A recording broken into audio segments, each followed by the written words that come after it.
Hello and good evening viewers, कैसे हैं आप लोग। स्वागत है आपका शेयर बाजार ज्ञान की एक और वीडियो में। और आज इस वीडियो में हम बात करने वाले हैं लार्सन एंड टूब्रो लिमिटेड के बारे में। 1936 पे क्लोजिंग दिया है और बहुत स्ट्रॉन्ग क्लोजिंग है एज कम्पेयर टू मार्केट्स, क्योंकि मार्केट आज ओवरऑल वीक थी। तो इस वीडियो में हम बात करने वाले हैं कि जो स्टॉक है वो एक मोमेंटम पिक तो है ही है, बिकॉज इसके अंदर में काफी ज्यादा ट्रैक्शन बना हुआ है, लेकिन it is a very good valuable pick as well. बहुत वैल्यू है इस कंपनी में इन दामों के ऊपर में भी, और मेरे हिसाब से it is a perfect candidate for री रेटिंग।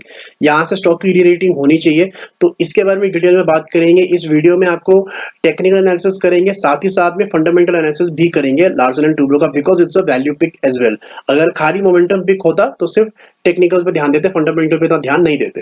तो अगर आप चैनल पे नए हो, चैनल को प्लीज सब्सक्राइब कर लीजिए। शुरू करते हैं अपना एनालिसिस ऑन एलएनटी।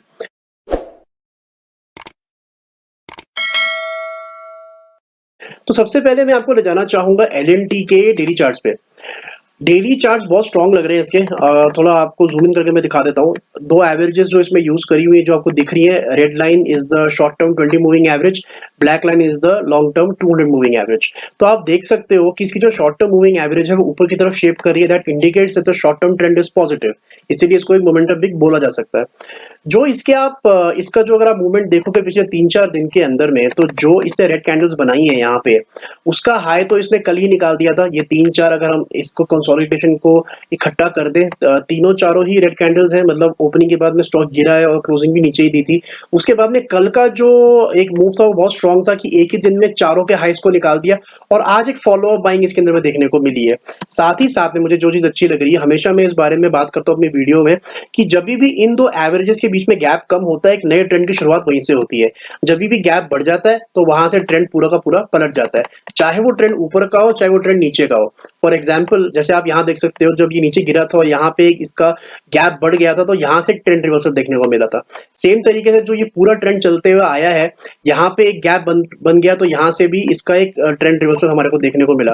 और जब भी गैप बड़ा बन जाता है, छोटे मोटे ट्रेंड रिवर्सल्स आते रहते हैं, गिरावट आती रहती है, जैसे आप देखोगे बार बार जब भी गैप बड़ा हो जाता है। So that is a indication of the trend. अभी का क्या सीन है कि अभी इसके अंदर में गैप है कम, तो it's just the starting of the trend. तो ये तो हो गई डेली चार्ट्स की बात। अब मैं इसके अंदर में बहुत इंटरेस्टिंग आपको वीकली चार्ट भी दिखाना चाहता हूँ। एक बात, वीकली चार्ट पे जाने से पहले एक और मैं चीज आपको बता दूं कि अगर हम इसका डेली चार्ट का अभी का जो पोजीशन है वो ये देखें, ये वाला पोजीशन अगर आप देखो इसके अंदर में, और पीछे थोड़ा सा आपको ले जाके इसके अंदर में, यहाँ पे 2020 नवंबर, इसके अंदर में बहुत सिमिलैरिटी है। बिकॉज आप देख सकते हो कैसा मूव हमारे को देखने को मिला है एलएनटी के अंदर में after it was a similar gap between the two averages. So ये बहुत इंपॉर्टेंट चीज थी।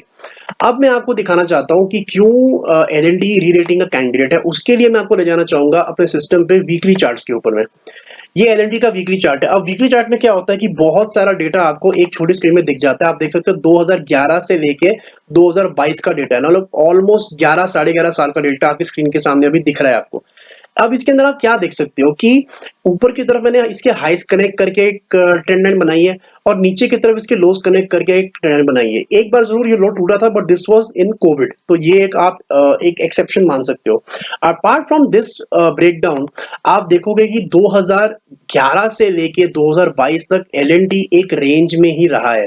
रेंज ऊपर की थी नो डाउट, लेकिन एक रेंज में रहा है। ऊपर भी एक हद तक जाता था और नीचे भी एक हद तक गिरता था। लेकिन अब हुआ क्या है, पिछले कुछ टाइम के अंदर में अगर आप देखोगे, तो इसने स्टार्टिंग ऑफ दिस ईयर 2022 की स्टार्टिंग में इसने फाइनली उस 10-11 साल के ट्रेंड लाइन को ब्रेकआउट दिया, और उसके बाद में थोड़ी करेक्शन स्टॉक में आई। लेकिन अब क्या हो रहा है, दोबारा से it is giving a double breakout, double confirmation. आप मान के चल सकते हो कि अब ये उस 10-11 साल की वीक से बाहर निकलना चाहता है। उस 10-11 साल का जो पूरा कार्यकाल था, जो लेवल्स थे, उससे ये बाहर निकलना चाहता है। So that's why it is अ री रेटिंग कैंडिडेट, और यहां से आपको 2500, 3000, 3500 आने वाले समय में आपको देखने को मिलेगा। और ये 1800, 1900, 2000 की बातें अब हिस्ट्री हो जाएगी as far as L and T is concern.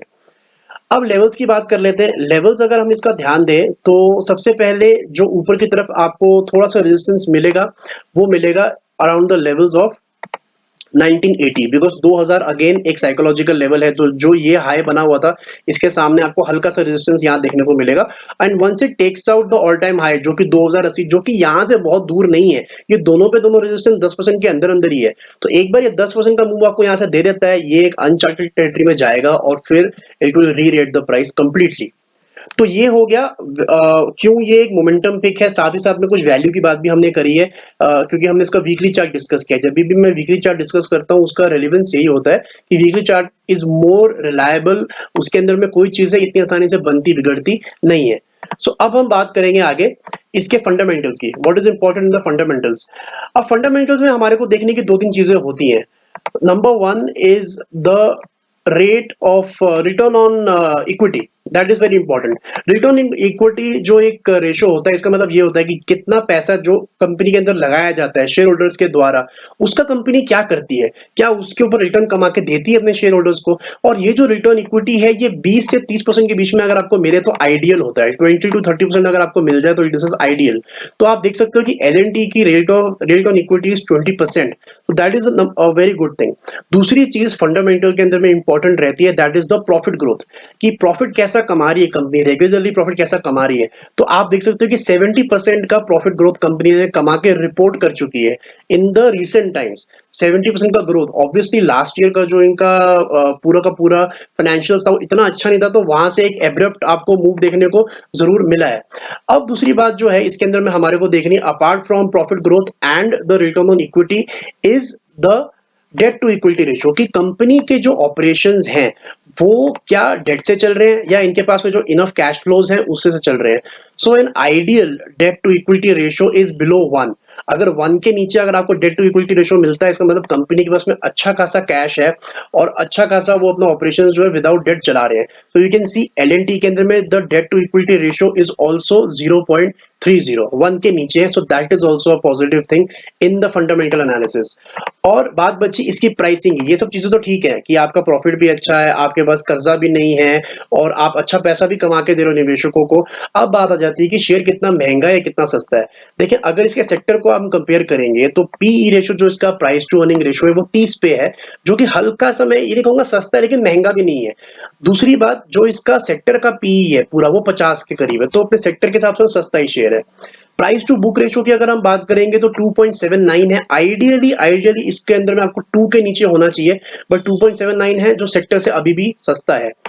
देखिए अगर आपको लॉन्ग टर्म के लिए इसके अंदर में इन्वेस्ट करना है, so I would recommend to allocate more money जब ये नीचे गिरे। अगर हम वीकली चार्ट दोबारा इसके अंदर में देखेंगे तो मैं रेकमेंड करूंगा लॉन्ग टर्म के लिए जो बहुत सॉलिड सपोर्ट है एल के अंदर में, वो ये रेड कैंडल का लो है, दैट इज 1773। तो 1773 आप इसको 1750 करके रखिए। 1750 for the long term investors is a ideal support. 1750 से कहीं जितना मर्जी मिले आपको वहां पे इसको एक्यूमुलेट करना चाहिए। और लॉन्ग टर्म के लिए जो शॉर्ट टर्म के लिए बिल्कुल मोमेंटम के लिए इसको ग्रैब कर रहे हैं या इन्होंने ले रखा है, उसके लिए 1850 का level I would recommend would be a rock solid support for L. तो दोस्तों ये था मेरा आज का वीडियो एल पे। मैंने आपको फंडामेंटल भी बताया और टेक्निकल भी बताया, साथ ही साथ में नीचे के लेवल्स शॉर्ट टर्म पे भी और लॉन्ग टर्म पे भी बताए और टारगेट्स भी बता दिए मैंने आपको। तो आई होप आपको वीडियो पसंद आई। कोई सवाल है तो कमेंट सेक्शन में आप अपना डाल सकते हो। मैं मिलूंगा जल्दी अपनी अगली वीडियो में आपसे, तब तक आप अपना ख्याल रखें and all the best guys.